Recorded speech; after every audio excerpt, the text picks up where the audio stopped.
రేపు వచ్చే 8వ తారీఖు ఆగస్టు 8వ తారీఖు వరలక్ష్మి వ్రతం శ్రావణ మాసం.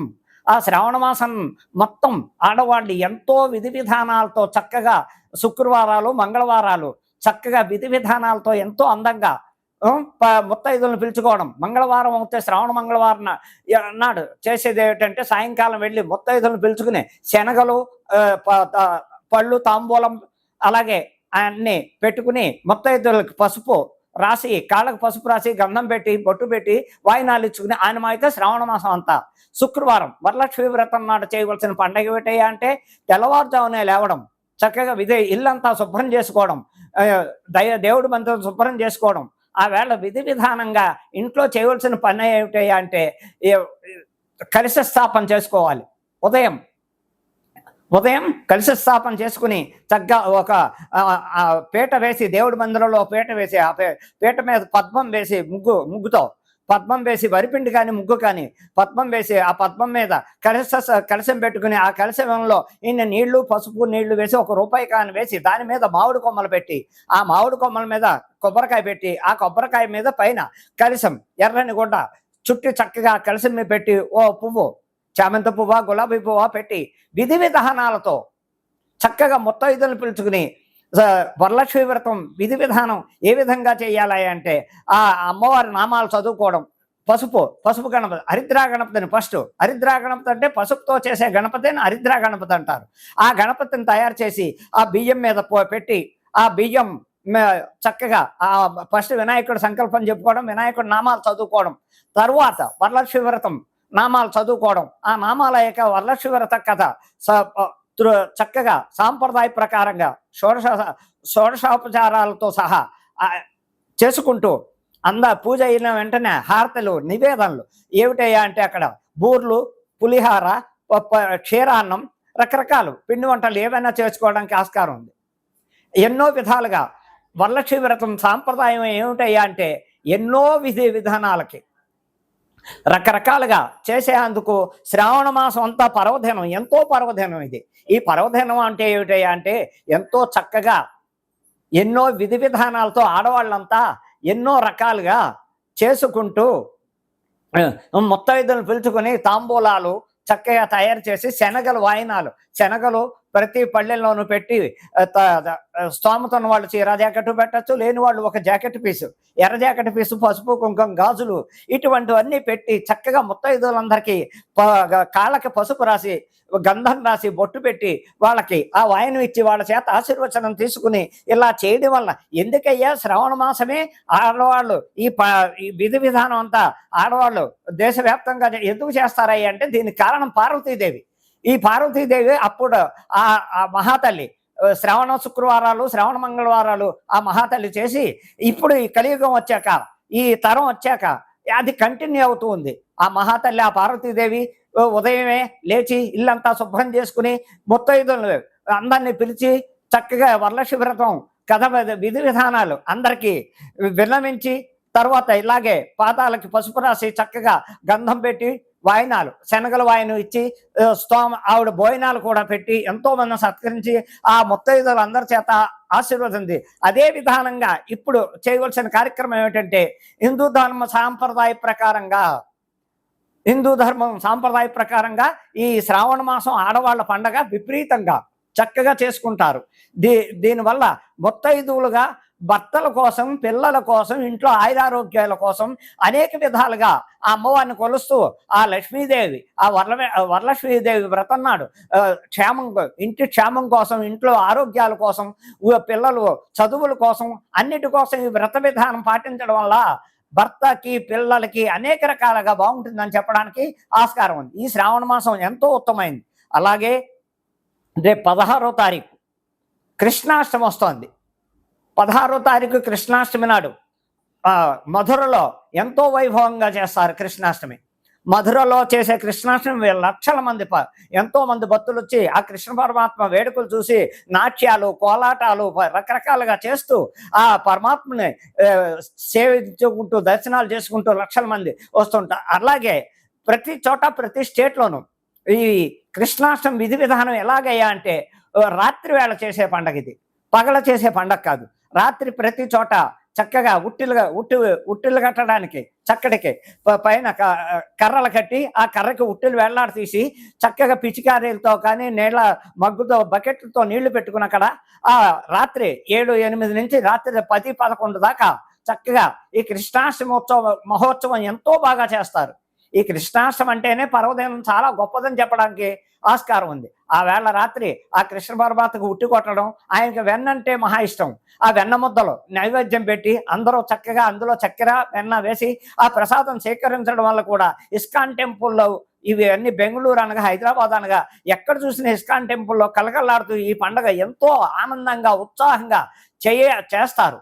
దాన్ని విధి విధానాలతో భక్తులందరూ లక్షలాది మంది ఆ దేవాలయాలకు వెళ్ళడం, చక్కగా కోలాటాలు చూడడం, చక్కగా సంబరాలు చూడడం, అనేక విధాలుగా కృష్ణాష్టమి అంటేనే ఎంతో పవిత్రమైన పండగ అని చెప్పడానికి ఆయన మహానుభావుడు. ఆయన్ని ఫస్ట్ అన్నిటికీ కారకుడు, లయకారకుడైన దేనికైనా దశావతారాల్లో ఎత్తిన ఏ అవతారం చూసినా ఆ పరమాత్మ చేసేది ఇంత అంతా కాదు. ఒక్క అవతారం కాదు ఆయనది, ఎన్నో అవతారాలు, దశావతారాలు ఎత్తుతాడు. ఒక్కొక్క యుగంలో ఒక్కొక్క రకంగా ఒక్కొక్క అవతారం ఎత్తి ఆయన ఏ పరిస్థితుల్లో ఎక్కడ ఏది వచ్చినా ఆయన సంహరించడానికి కూడా ఉగ్రనరసింహుడు అవుతాడు. అలాగే రకరకాల విధి విధానాలతో ఏ టైంలో ఎక్కడ ఆపద వచ్చినా ఆపదకు వెళ్ళి వాళ్ళు అనేక రకాల ఇబ్బందులను చూసి, అలాగే సుభద్రాదేవికి ఆయన రక్షాబంధం కట్టి ఎంతో చక్కగా చేస్తాడు. అనేక రకాలుగా ఎన్నో ఈ కృష్ణాష్టమి వేడుకలు చేసుకోవడానికి చాలా మంది భక్తులు, అనేక లక్షల మంది, కోట్ల మంది దేశవ్యాప్తంగా ఈ పండుగ చేసుకుంటారు. ఈ పర్వదినం నాడు చేసేది 16 కృష్ణాష్టమి నాడు చాలా ఉత్తమమైన పండుగని చెప్పడానికి ఆస్కారం ఉంది. అలాగే 9వ తారీఖు రాఖీ పౌర్ణమి.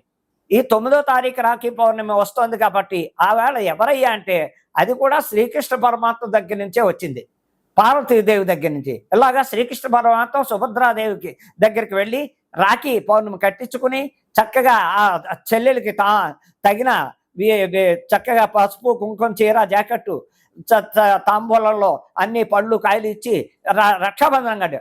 రక్షాబంధనం అంటే దాని అర్థం ఏమిటాయి అంటే అన్నా చెల్లెళ్ళ బంధం, అక్కా తమ్ముళ్ళ బంధం. ఆ బంధం ఎలాంటిదంటే అపురూపమైన బంధం. ఈ ఇంత అంత అని కాదు అక్కడ చెప్పడానికి. ఆ బంధం ఏంటంటే చెల్లికి అన్నగారు అభయహస్తం, అక్క చెల్లి నేను ఉన్నా, నీకు నాకు రక్షాబంధనం కట్టావు కాబట్టి నీకు ఇగో నాకు చేతనైంది కానుక నీకు ఇస్తున్నాను, ఇది తీసుకుని నాకు చక్కటి భోజనం పెట్టి నీకు నేను ఆశీర్వదిస్తున్నాను అని చెప్పే బంధం. రక్షాబంధనం అంటేనే ఎంతో పవిత్రత. అక్కడ అన్నా చెల్లెళ్ళే కట్టుకోవాలని లేదు, ఫ్రెండ్షిప్లో కూడా చక్కగా ఒక అమ్మాయి వచ్చి అన్నగా భావించి చక్కగా రాఖీ కట్టించుకుని ఆయన తోచింది డబ్బుల రూపాయన అవ్వచ్చు, చక్కగా లేదా బట్టల రూపాయన అవ్వచ్చు, ఆ అమ్మాయికి కానుక ఇస్తారు. అలాగే ఆ అమ్మాయి కూడా అన్నకి స్వీటో ఏదో ఇచ్చి ఆ రక్షాబంధనం కట్టించుకుని ఆశీర్వాదం తీసుకుంటుంది. ఒక అన్నా చెల్లెళ్ళే కట్టుకోవాలని లేదు. ఎక్కడ ఆప్యాయత, అభిమానం, బంధుత్వ బాంధవ్యాలు పెరగాలంటే ఈ రక్షాబంధనం వల్ల ఎంతో ఉపయోగం ఉంది. ఎన్నో రకాల సాంప్రదాయాలు ఉన్నాయి. దానివల్ల ఆప్యాయత, బంధుత్వ బాంధవ్యాలు పెరగడం ఎంతో ఉపయోగపడుతుంది. రాఖీ పండుగ అంటేనే అంత పవిత్రత. ఇంకోటి జంధ్యాల పౌర్ణమి కూడా ఆ రోజే. బ్రాహ్మణులు అన్న వాళ్ళంతా వైష్ణవులు అనగా, వైశ్యాస అనగా, ఎవరైనా చారీలు అనగా ఆ వేళ యజ్ఞోపవీతం, నూతన యజ్ఞోపవీతం వేసుకుని చక్కగా సంకల్పం చెప్పి ఆ యజ్ఞోపేతం వేసుకుంటూ ఆ గాయత్రి మంత్రాన్ని 11 సార్లు స్మరించి పాత యజ్ఞోపేతం ఉండగా కొత్త యజ్ఞోపేతం వేసుకుని ఆ పాత యజ్ఞోపేతం పక్కన పెట్టి రాఖీ పౌర్ణమి అదే జంధ్యాల పౌర్ణమి అంటారు, దాన్నే రాఖీ పౌర్ణమి అంటారు, అన్నా చెల్లెళ్ళ బంధం అంటారు. అనేక రకాలుగా ఆ పౌర్ణమి నాడు ఎన్నో రకాల ఉపయోగాలు ఉంటాయని చెప్పడానికి ఆస్కారం ఉంది. ఇది శ్రావణ మాసంలో చేయవలసిన పండగలు, చక్కగా ఈ పండగలు. అలాగే ఇంకా ఈ 27వ తారీఖు వినాయక చవితి పండుగ కూడా వస్తోంది. ప్రప్రదంగా వినాయకుడు అంటేనే దేశవ్యాప్తంగా వినాయకుడు కొనవలన పండగ లేదు, శుభకార్యం లేదు.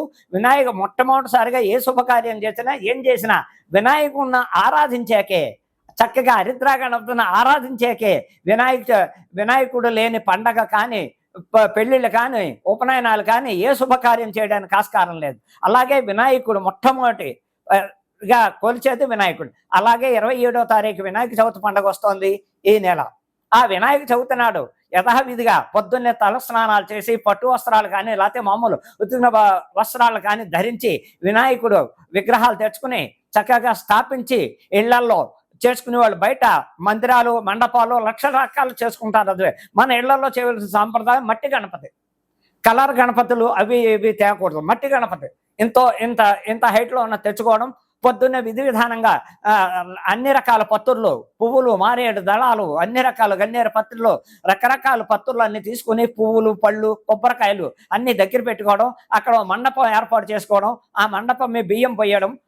తెల్లని వస్త్రం పరిచి ఆ తెల్లని వస్త్రం మీద బియ్యం పోసి ఆ బియ్యం మీద చక్కగా వినాయకుడిని స్థాపించి పసుపు కుంకుమ బొట్టు పెట్టి ఇంకా సంకల్పం మొదలుపెట్టి హరిద్రా గణపతి చేయాలి. పసుపుతో చేసిన హరిద్రా గణపతి తామలపాకులో పెట్టి ఆ వినాయకుడి దగ్గర పెట్టి ముందు ఆచమనం చేసి సంకల్పం చెప్పుకుని వినాయకుడికి చక్కగా ఆ నామాలన్నీ చదువుకుని 108 నామాలు చదివి వినాయకుడి కథ చెప్పుకుని ఆ కథ చెప్పుకున్నాక అక్షతలు ఇంటిలో 10 వేసుకుని ఆయనకి నివేదన ఏమిటయ్యా అంటే గరికతో చేసి బెల్లం ముక్క అక్కడ పెట్టి అసలైన ప్రీతి అయింది ఉండ్రాళ్ళు. ఆ ఉండ్రాళ్ళు నివేదన ఉండ్రాళ్ళని చేసి చక్కగా ఇంటిలో 10 ప్రసాదం లాస్ట్ కథ విన్నాక అన్ని అయిపోయాక అక్షతలు వేసి ఈ ఇంట్లో అందరూ ఉండ్రాళ్ళు ప్రసాదం తీసుకోవడం. చక్కగా ఎవరైనా మన ఇంటికి బంధువులు వస్తే వాళ్ళకు కూడా ఇంటి పక్క వాళ్ళకి కానీ ఇంట్లో ఉన్న వాళ్ళకి కానీ ఆ ఉండ్రాళ్ళు నివేదన ఆ ప్రసాదం ఇవ్వడం వల్ల కూడా ఎంతో అవి ఏ విఘ్నాల్లో లేకుండా ఉంటాయి. అలాగే చంద్రుడిని చూడకూడదు. సాయంకాలం నీలాప నిందలు పడతారని సామెత ఉంది. ఆ నీలాప నిందలు పడకూడదంటే మనం వినాయక చవితి నాడు ఆ కథ విని ఆ కథ అక్షతలు నెత్తిమి వేసుకోవడం వల్ల ఏదైనా పొరపాటు జరిగినా ఏ విఘ్నం లేకుండా ఆ ఇంటికి అన్ని శుభాలు చేస్తాడని వినాయక చవితి పర్వదినం అనేక రకాలుగా ఏ రకంగా అన్ని రకాలుగా ఆ నామాలు చేసుకుని ఆయన కొలవడానికి వినాయక చవితి పర్వదినం ఆడ మగ సామెత లేదు. అందరూ చక్కగా తెల్లవారుజామున లేవడం, శుభ్రతగా తయారవడం, శుభ్రమైన బట్టలు కట్టుకోవడం, పిండి వంటలు నచ్చిన పిండి వంటలు చేసుకోవడం. ఫస్ట్ ఉండ్రాళ్ళు, గరిక, బెల్లం ఆయనకి ఇంపార్టెంట్. దాంతో ఆయనకి షోడశోపచారాలతో చక్కగా సాంప్రదాయంగా ఆ వినాయక చవితి ఇంటిల్లిపాది చేసుకుని సుఖ సంతోషాలతో ఉండాలని మరీ విన్నపిస్తున్నాను. ఇది తదుపరి సింహరాశి. సింహరాశి వారికి అష్టమ శని నడుస్తోంది. మార్చి 30 ఉగాది నుంచి అష్టమ శని అంటే 2.5 సంవత్సరాల శని అయినప్పటికీ గురుడు బాగున్నాడు. వీళ్ళకి గురుడు మిగతా 2-3 గ్రహాలు బాగున్నాయి కాబట్టి అష్టమ శని ఉన్నప్పటికీ మిశ్రమ ఫలితాలనే చెప్పాలి కానీ టాప్ అని చెప్పకూడదు. ఈ మధ్యకాలంలో చాలా ఛానల్స్ చూస్తున్నాను నేను కూడా. సింహరాశి టాప్ ఇంకా వాళ్ళని పట్టుకోవాలి. అది కాదు విధానం. సింహరాశి టాప్ అని చెప్పడానికి ఆస్కారం లేదు.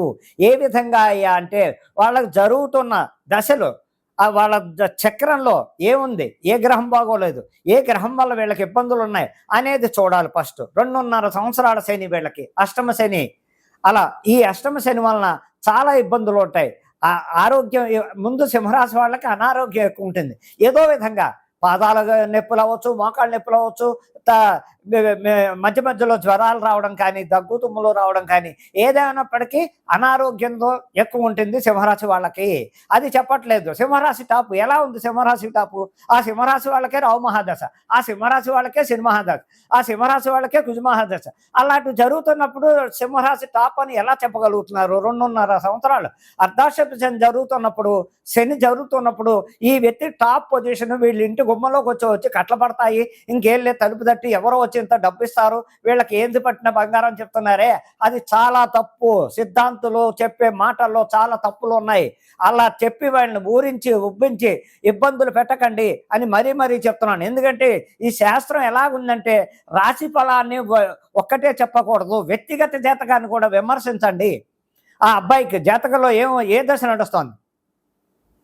శని మహాదశ, రావు మహాదశ, చంద్ర మహాదశ, కుజ మహాదశ.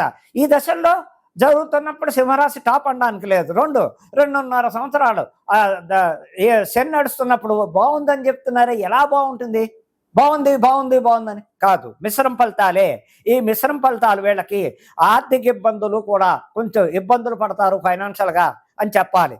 అలాగే ఆరోగ్య సమస్యలు బాగా పిండిస్తాయి ఏడాదంతా వీళ్ళకి. సింహరాశి వాళ్ళకి వచ్చే 26 మార్చి ఉగాది దాకా సింహరాశి వాళ్ళకి ఆరోగ్యం బాగోదు.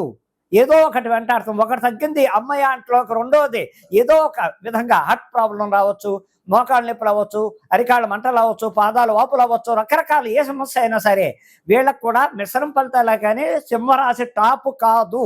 వ్యక్తిగతంగా ఆలోచించండి, నమ్మకండి. సింహరాశి టాపు అన్న మాటలు నమ్మకండి. వ్యక్తిగతంగా ఆలోచించుకుని మీరు ఎంతసేపు సూర్యభగవాను ప్రతి ఆదివారం సూర్యభగవానుడు టెంపుల్ ఎక్కడుంది అంటే తిరుమలగిరి క్రాస్ రోడ్లో సూర్యభగవాన్ టెంపుల్ ఉంది. మీకు ఓపుకుంటే చక్కగా ప్రతి ఆదివారం ఉదయం ఆ గుడికి వెళ్ళి ఆ సూర్యభగవాన్ దర్శనం చేసుకోవడం ఒకటి. ప్రతిసారి వీళ్ళు చేయవలసింది, వీళ్ళు కూడా ప్రతి శనివారం శనేశ్వరుడికి నవగ్రహాలకి చేసుకోవడం ఒకటి, ఆంజనేయ స్వామి దర్శించడం ఒకటి, సింధూరం నిదుటను పెట్టుకోవడం ఒకటి, నవగ్రహాలకి చేసుకోవడం ఒకటి, ప్రతి శని త్రయోదశికి తైలాభిషేకం చేయించుకోవడం ఒకటి. అలాగే రావులపాలెం ఈస్ట్ గోదావరిలో మందపల్లి అనే గ్రామంలోకి వెళ్ళి అక్కడికి వెళ్ళి వీళ్ళు కూడా తైలాభిషేకం చేయించుకోవడం, లేదు నాసికా తిరుంబకేశ్వరం వెళ్ళడం, అలాగే ఆంజనేయ స్వామిని బాగా ఆరాధించడం, సూర్యభగవాన్ని బాగా ఆరాధించడం వల్ల కూడా వీళ్ళకి మిశ్రమ ఫలితాలు కానీ టాప్ అని చెప్పడానికి లేదు. చాలా మంది సింహరాశి టాపు ఎలా బాగుంటుంది, ఏ విధంగా బాగుంటుంది అసలు ఆలోచిస్తున్నారా జనాలు? ఈ చెప్పి వాళ్ళకైనా అర్థం ఉండాలి కదా, ఎందుకు అలా చెప్తున్నారు టాప్ అని? అది అవతల వాళ్ళు ఎంత మోసపోతారు విని, నాకు సింహరాశి టాపట, వాడు పాపం అప్పో సప్పో చేసి ఏ వ్యాపారం పెడతారు, అట్రఫ్లాప్ అవుతాడు. అప్పుడు వీళ్ళ పరిస్థితి ఏమిటి? వీళ్ళకు కూడా విదేశాలు వెళ్ళడానికి వీసా అంత తొందరగా దొరకదు, రిజెక్ట్ అవుతూనే ఉంటుంది. ఉద్యోగంలో ఇబ్బందులు ఉంటాయి, కొంచెం సమస్యలు, దాన్ని సాల్వ్ చేసుకోవాలి, దైవారాధన చేసుకోవాలి. ఎంతసేపు సూర్యభగవాన్ ఆరాధన, ఆదిత్య వ్రతం చదవండి, ఆదిత్య వ్రతం చెయ్యండి, సూర్యభగవాన్ని బాగా ఆరాధించండి. అలాగే వీళ్ళకి మకా నక్షత్రం సింహరాశి వాళ్ళకి వినాయకుడు ప్లస్ అదే కేతు అధిపతి, అలాగే రవి అధిపతి సూర్యభగవాన్ని, అలాగే పుబ్బా నక్షత్రం సింహరాశి వాళ్ళకి శుక్రుడు అధిపతి రవి, సూర్యభగవానుడి అధిపతి. శుక్రుడు అంటే లక్ష్మీదేవి, ఆ లక్ష్మీదేవిని శుక్రవారాలు ఆరాధించడం, చక్కగా రవికి సూర్యభగవానుడికి ఆదివారం స్నానం చేసి నీళ్ళు అర్చించడం, చాలా ఇలాంటివి చేసుకోవడం వల్ల కూడా సింహరాశి వాళ్ళకి, అలాగే ఉత్తరా నక్షత్రం మొదటి పాదం సింహరాశి వాళ్ళు కూడా ఏదేమైనప్పటికీ సింహరాశి టాప్ అని చెప్పడానికి ఆస్కారం లేదు. మిశ్రమ ఫలితాలే. తొందరపడకండి, అప్పులు చెయ్యకండి, నమ్మి వ్యాపారాలు పెట్టకండి, జాగ్రత్త పాటించండి సంవత్సరం వరకు. దానివల్ల అన్ని సమస్యలు సాల్వ్ అవుతాయని చెప్పడానికి బాగుంది. ఇకపోతే ఇప్పుడు దేశకాల పరిస్థితులు ఎలాగ ఉన్నాయా అంటే, దేశంలో అరాచకాలు ఎక్కువైపోయాయి, ప్రపంచవ్యాప్తంగా అరాచకాలు, యాక్సిడెంట్లు, ప్రతిదీ నీటి గండాలు, యాత్రలకు వెళ్ళిన వాళ్ళు సగం మంది తిరిగి రాకపోవడం, ఎక్కడ చూసినా వరదలు, వర్షాలు విపరీతంగా ఉన్నాయి, సునామీలు ఉన్నాయి, నీటి గండాలు విపరీతంగా ఉన్నాయి. ఎందుకయ్యా అంటే రాహుకేతుల దోషం పడింది, షష్టగ్రహ కూటం ఎఫెక్ట్ బాగా ప్రపంచవ్యాప్తంగా. అలాగే ఆడవాళ్ళకి గండాలు ఎక్కువ ఉన్నాయి, ఆడవాళ్ళకి కిడ్నాపింగ్లు, రేప్ కేసులు, వివాహాలు అయిన వాళ్ళకి ప్రేమ వివాహాలు ఫెయిల్యూర్ అవ్వడం, 3 నాళ్ళు ముచ్చటి ఆడవాళ్ళకి ఎక్కువ ఉంది. ఈ సంవత్సరం అంతా ఆడవాళ్ళు అతి జాగ్రత్తలు తీసుకోవాలి. కేసులు ప్రతి చోట ఆడవాళ్ళు జైలుకి పెడతారు. ఆడవాళ్ళు జాగ్రత్తలు పాటించడం అంటే దైవారాధన చేసుకోవాలి. ఎవరయ్యా అంటే దుర్గమ్మ వారిని పట్టుకోండి. దుర్గమ్మ వారికి ప్రతి మంగళవారం రాహుకాలంలో దీపాలు పెట్టడం, నిమ్మకాయ టిప్పల్లో చక్కగా అర్చనలు చేయించుకోవడం, మొత్తైదువులు ఉంటే ప్రతి మంగళవారం జాకెట్ పీసో మొత్తైదు ఓపుకుంటే చీర జాకెట్ పెట్టడం, ఇలా చేసుకోవడం వల్ల కూడా దేశకాల పరిస్థితుల గురించి చెప్తున్నాను. ఇక రాజకీయ పరంగా చూస్తే రాజకీయ పరంగా చాలా అసహ్యంగా ఉంది. ప్రపంచవ్యాప్తంగా భారతదేశం అంతా ఆర్థిక ఇబ్బందుల్లో పడింది కూడా ఆర్థిక ఇబ్బందుల్లో. ప్రతి చోట ప్రతి స్టేట్లోనూ రాజకీయంగా చూస్తే పరిపాలనా విధానం ఎక్కడా బాగోలేదు. పరిపాలన చేసే విధి విధానాలు, ఏ మంత్రి ప్రజలను పట్టించుకోవట్లేదు. ఏ స్టేట్లో చూడండి, ఎక్కడ చూడండి, ఈ రాజకీయ నాయకులు స్వార్థపరులు అయిపోయారు. వాళ్ళు డబ్బు పోగొట్టుకోవడమే, ప్రజా పరిపాలన చేయట్లేదు. ప్రజల దగ్గరికి వెళ్ళి వాళ్ళకి ఇవ్వవలసిన ఫండ్స్ ఇవ్వడం కానీ, వాళ్ళ మంచి చెట్లకు అనుకోవడం కానీ, ఇళ్లంపడి వెళ్ళి ఎలా ఉంది, కాలనీకి వెళ్ళి ఎలా ఉన్నారు ప్రజలు, ఏ విధంగా ఉన్నారు, ఇల్లు కాలిపోతే ఇల్లు కాలిపోయిన వాళ్ళకి, ఇల్లు లేని వాళ్ళకి ఇల్లు, లేకపోతే ఏదో విధంగా వాళ్ళకి రకరకాల సహాయాలు చేయవలసిన ఫండ్స్ వచ్చినా కూడా వీళ్ళు ఆ ఫండ్స్ని ప్రజలకు ఇవ్వకుండా వాళ్ళే మింగేస్తున్నారు. ఎక్కడ చూసినా ఏ రకంగా చూసినా రాష్ట్ర పరిస్థితి చూస్తే తెలుగు రాష్ట్రాల్లో అస్సలు బాగోలేదు. తెలుగు రాష్ట్రాల్లో, ఆంధ్ర రాష్ట్రంలోనూ చండాలంగా ఉంది పరిపాలన, తెలంగాణలోనూ పరిపాలన బాగోలేదు. ఇకపోతే ఇక్కడ కొంతమంది ముఖ్యమంత్రులు మారడానికి అవకాశం ఉంది. సంవత్సరంలో కొంతమంది ముఖ్యమంత్రులు ఇళ్లకు వెళ్ళేది కనపడుతోంది కొన్ని చోట్ల, కొన్ని స్టేట్లో. కొంతమంది ముఖ్యమంత్రులు, 2 ముఖ్యమంత్రులు రీడింగ్ మంత్రులకి ప్రాణకాండ ఉంది, వాళ్ళు జాగ్రత్తలు పాటించాలి. అలాగే నరేంద్ర మోడీ గారికి కూడా, ప్రధానమంత్రి అయినటువంటి నరేంద్ర మోడీ గారికి కూడా అనారోగ్యంగా ఆయనది వృశ్చిక రాశి, అనురాధ నక్షత్రం, రాహు మహాదశలో ఉన్నారు.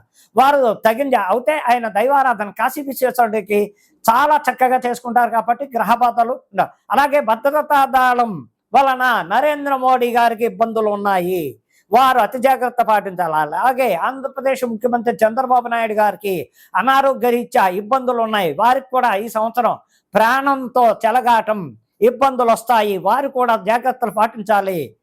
అందుకని ముఖ్యమంత్రులకి సగం మందికి ఇద్దరు ముగ్గురు, అలాగే సినిమా ప్రపంచం అంతా అట్రప్లాప్, సినిమా రంగంలో ఉన్న వాళ్ళకి అతి కష్టాలు, సినిమా పెద్ద పెద్ద ప్రొడ్యూసర్లు అప్పులు పాలవడం, ఆత్మహత్యలు చేసుకోవడం, హీరోయిన్స్కి అతి కష్టాలు, ఇంక హీరోయిన్స్ ఉన్నారు అతి కష్టాలు భరించాలి. వీళ్ళకు కూడా దినదినగండం 100 ఏళ్ల ఇష్యూ. సినిమా రంగం కూడా వచ్చే మార్చి వరకు అతి జాగ్రత్తలు పాటించండి. హీరోలకు ఇబ్బందులు ఉన్నాయి, హీరోయిన్లకు ఇబ్బందులు ఉన్నాయి, వారికి కూడా జైలుకి వెళ్ళాడు. ఈ డ్రగ్స్ విషయంలో కానీ వీటిల్లో కానీ ఎందులో అయినా కొంచెం ఇబ్బందులు వస్తూ జైలుకి వెళ్ళడం, జైలు పాలవడం జరుగుతూ ఉంటుంది. అలాగే రాజకీయ నాయకులు కూడా చాలామంది మంత్రులు జైలుకి వెళ్ళడం ఇలాంటివి జరుగుతూ ఉంటాయి. అతి జాగ్రత్తలు పాటిస్తూ దైవారాధన చేసుకుంటూ ఉంటే కూడా దేశకాల పరిస్థితుల్లో చెప్పాలంటే మొట్టమొదటిసారిగా ఆడవాళ్ళందరూ జాగ్రత్త పాటించండి. కిడ్నాపింగ్లు ఉన్నాయి, రేప్ కేసులు ఉన్నాయి, ఇలాగే దొంగతనాల కేసులు ఉంటాయి, వీళ్ళ మీద మర్డర్ కేసులు ఉంటాయి. ఆడవాళ్ళు 80% జైలుకి వెళ్ళేది కాలం ఈ సంవత్సరం అంతా ఎక్కువగా కనపడుతుంది. కాబట్టి ఆడవాళ్ళంతా అర్థం చేసుకుని జాగ్రత్తలు పాటించండి. 3 రోజుల ముచ్చట్లోనే ప్రేమలో పడడం, వివాహాలు 3 ముచ్చట్లలోనే విడాకులు తీసేసుకోవడం, లేకపోతే ఒక ఆడదాన్ని ముగ్గురేసి పెళ్ళైన భర్త, ప్రియుడు, ఇంకొకడు, ఇలాగే పెళ్ళయ్యాక భర్తను చంపించేయడానికి, లేకపోతే ప్రియుడిని చంపించేయడానికి ఇన్నేక రకాల ఆడవాళ్ళ అరాచకాలు ఎక్కువైపోతున్నాయి. అతి జాగ్రత్తలు పాటించండి అమ్మా, మీకోసం మీ మంచి కోరి చెప్తున్నాను. అర్థం చేసుకుని నాకు మా ఆశీర్వచనాలు ఎప్పుడు ఉంటాయని చెప్తున్నాను. అర్థం చేసుకోండి, నన్ను తిట్టుకోకండి, మీ మంచి కోరి చెప్తున్నాను. కోరి కష్టాలు కోరి తెచ్చుకోకండి. మహిళలందరూ అతి జాగ్రత్తలు పాటించండి. మాకు అక్క చెల్లెలతో సమానం, తల్లులతో సమానం అని విన్నవించుకుంటున్నా.